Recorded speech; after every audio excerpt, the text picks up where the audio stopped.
नमस्कार दोस्तों, आप देख रहे हैं रियल क्राइम स्टोरी हब। मैं हूं आपका दोस्त राज। आज हम आपको एक दर्दनाक और दिल दहला देने वाली घटना के बारे में बताएंगे। दोस्तों, इससे पहले कि आप कहानी में खो जाएं, आपसे रिक्वेस्ट है कि वीडियो अच्छी लगे तो उसे लाइक करें, शेयर करें और चैनल को सब्सक्राइब करना ना भूलें। आपका सहयोग हमें प्रेरणा देता है। तो शुरू करते हैं आज की कहानी। आज की कहानी है उत्तर प्रदेश के बहराइच जिले में एक दर्दनाक घटना घटी। यह कहानी एक हिंदू लड़के और मुस्लिम लड़की के प्रेम प्रसंग की है, जिसका अंत इतना दुखद और खौफनाक हुआ कि जिसने भी सुना वो सुन करके दंग रह गया। बहराइच जिले में एक थाना लगता है रूपेडीहा। इसी के अंतर्गत एक गांव आता है जमोग। इसी गांव में अपने मामा हसमत अली के यहाँ 20 साल की उनकी भांजी शिबा रहती थी। शिबा बहुत ही खूबसूरत और हंसमुख स्वभाव की लड़की थी। वह शुरू से ही अपने मामा मामी के घर पे रही और उन्होंने ही इसे पाल पोस करके बड़ा किया। मगर एक दिन अचानक शिबा घर से गायब हो गई। तारीख थी 21 जुलाई 2024। घर से जवान लड़की गायब हुई थी। सभी चिंतित हो गए थे। सबने बहुत ढूंढा, लेकिन शिबा का कुछ अता पता नहीं चला। आखिरकार परेशान होकर उसके मामा 22 जुलाई को थाने रूपेडीहा में जाकर के शिकायत दर्ज कराते हैं। पुलिस ने किसी पे शक की बात कही तो हसमत अली ने खुलकर कई बातें बताईं। दरअसल जमोग गांव के बगल वाले गांव में अरुण नाम का एक युवक रहता था। शिबा और अरुण एक ही स्कूल में पढ़ते थे। शिबा 8वीं क्लास में पढ़ती थी तो अरुण 10वीं क्लास में पढ़ता था। दोनों में पहले दोस्ती थी, फिर धीरे धीरे ये दोस्ती प्यार में बदल गई। वो दोनों छुप छुप करके एक दूसरे से मिलते थे और घंटों फोन पर एक दूसरे से बात भी किया करते थे। मगर शिबा और अरुण अलग अलग समुदाय से ताल्लुक रखते थे, जिसके दोनों में दरार की सबसे बड़ी वजह यही बना। शिबा के मामा मामी पूछताछ के दौरान पुलिस को बताते हैं कि जिला श्रावस्ती के थाना मल्हीपुर क्षेत्र में मल्हीपुर खुर्द गांव के रहने वाले अरुण सैनी नाम के लड़के से शिबा फोन पे घंटों बात किया करती थी। और एक दिन उन लोगों ने शिबा और अरुण को आपत्तिजनक स्थिति में भी देख लिया था, जिसके बाद फिर क्या था, अरुण की जमकर के पिटाई कर दी गई और एक दूसरे से मिलने के लिए हमेशा के लिए मना कर दिया गया। लिहाजा पुलिस ने जब ये बात सुनी तो उसे लगा कि मामला प्रेम प्रसंग का है, लड़की खुद से भाग गई होगी। लिहाजा पुलिस अधिक सीरियस नहीं हुई, लेकिन शिबा का पता नहीं चल पा रहा था। इसी बीच 23 जुलाई को पुलिस को होश उड़ाने वाली खबर मिली। थाना नानपारा के अंतर्गत रूपेडीहा मार्ग पर हाडा बसेहरी गांव के पास झाड़ियों में एक युवती की सिर कटी लाश मिली और 100 का बायां हाथ भी कटा हुआ था और 100 पे कोई कपड़ा भी नहीं था। ऐसे में पुलिस के लिए यह चुनौती भरा केस था कि आखिर लड़की कौन है और कहां की रहने वाली है और इसकी हत्या किसने की। ये ब्लाइंड केस को सॉल्व करने के लिए एसपी बृंदा शुक्ला ने इस मामले की जांच के लिए क्षेत्राधिकारी हर्षिता तिवारी के नेतृत्व में एक टीम का गठन किया। टीम जांच से जुड़ जाती है। पिछले कुछ दिनों में गुमशुदा लड़कियों की जानकारी लेती है, जिनकी रिपोर्ट थाने में दर्ज हुई हो। फिर भी पुलिस को कोई सुराग नहीं मिलता है। पुलिस को लग रहा था कि कुछ न कुछ मिस हो रहा है।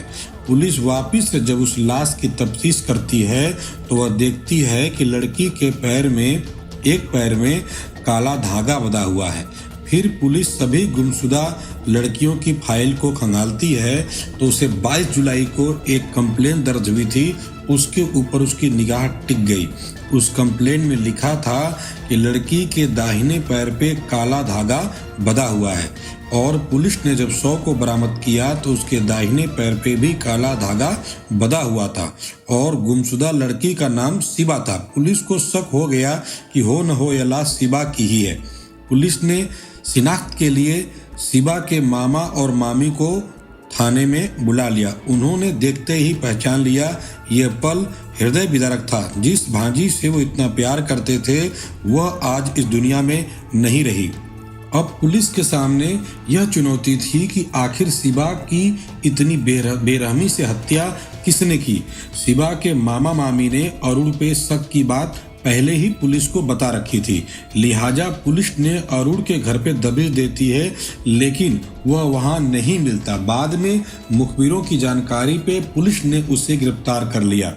जब पुलिस ने उससे कड़ाई से पूछताछ की तो वह टूट गया और अपना जुर्म कबूल कर लिया। आखिर जिसके साथ जीवन बिताने की कस्में खाने वाला अरुण उसके जीवन को इतना बेरहमी से अंत कैसे कर सकता है।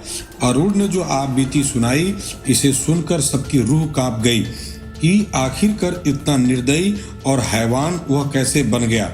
आखिर ये कोई कैसे कर सकता है। उसने बताया कि मैं और शिबा एक दूसरे से बचपन से ही बहुत प्यार करते थे।